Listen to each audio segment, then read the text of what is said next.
Ladies and gentlemen, welcome back to Authentic Info Podcast. I'm your host, Admire Sandile. Now, I've been thinking, about the things that causes, black business to fail, especially in South Africa. We try to create businesses.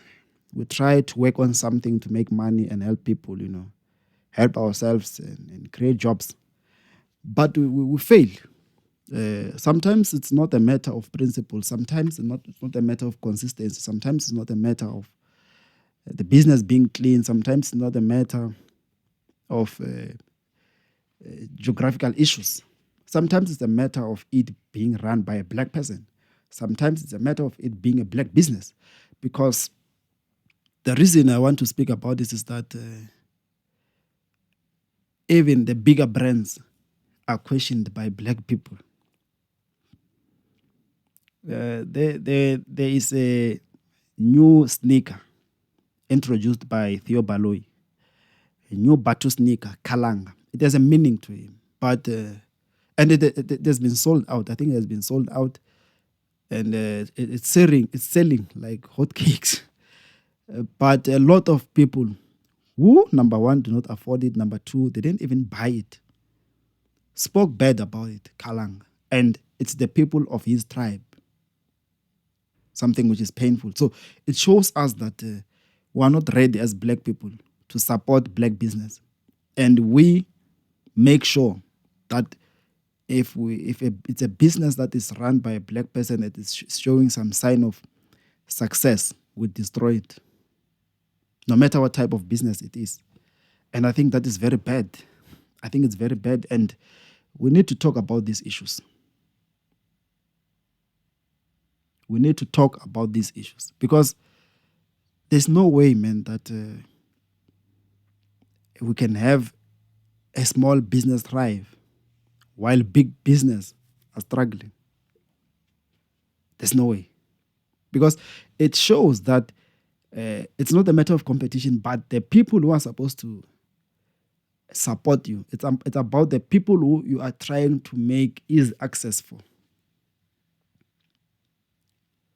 You start a business in the village.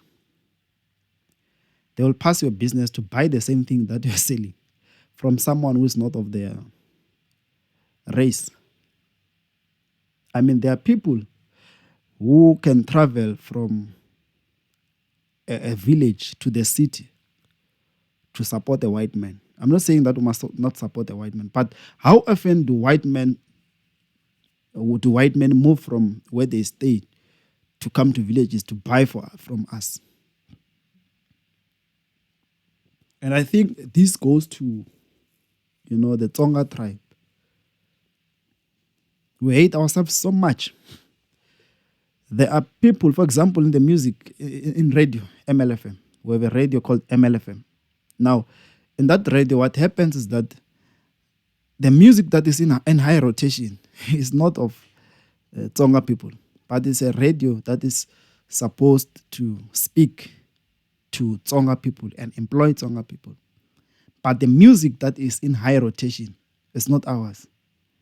Okay, you turn on Ukos FM. You'll never hear a Tsonga song. Never. Even if they can play 2 tracks in a year.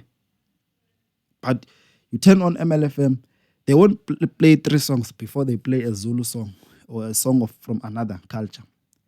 And we have songs in all genres. That's how I can put it. That MLFM can play Tsonga music in all genres every day, 365 days, 24/7. But we don't do that. And it applies even in business. A Tsonga person can go to Diamond Work. I'm not sure how many are they that afford that, but they can go there to buy, something very expensive. But there's a designer who is Tsonga, who's trying to make fashion accessible to us. They won't support. He will be supported by people who are not of his tribe. And that is what is killing, our business. That is what is killing us in a village or in the villages. Or as black people, not to talk about villages entirely, but as black people, we kill our own business because we don't want to see each other succeed. You check this scholar transport, you will see a cab from another village coming into your village to take kids. Meanwhile, in your village, there are taxis, which are clean and have sound system better than that one that is coming from another village. Because they don't want to see their kids or pay their kids, to use your transport, or to pay for their kids to use your transport, because you'll be rich. They want to see white people coming to repossess your car, to repossess your taxi, to repossess your sprinter, so that they can talk about you, to say, what were you trying to do? So black people hate each other so much. We hate each other so much. And it's bad. Our businesses do not thrive, not because they do not thrive, not because we are bad, not because we are not neat, not because we are not consistent. It's because we hate each other. We hate each other. I've asked few doctors, why don't you build surgeries from the village? They said, no. No one trusts, a doctor who operates or works in the village. We have to move to the city, because everyone, when they are sick and when they are seriously ill and they have money, they're going to consider a doctor who works in town. And they will leave you here and they won't make money. You would be embarrassed, to fail to pay rent as a doctor in the village. So I'm not going to do that. I ask lawyers, guys, why don't you practice in the villages? Why don't you practice, in rural areas? They will tell you that they won't consider you as a serious lawyer if you operate or work from rural areas.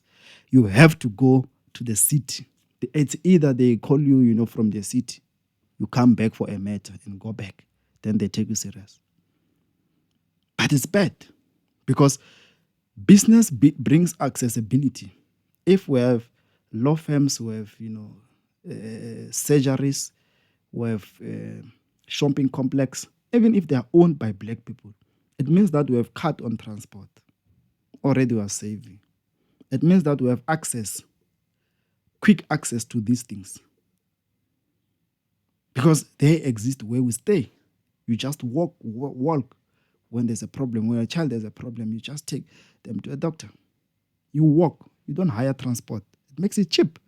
You don't wait for government ambulances that will take for days to come. But we don't want that. For as long as they're owned by black people, there's no quality there. I better pay triple the price in the city and the cost of transport and food to go see another black doctor who's not even qualified like the one we are living in town or in your area.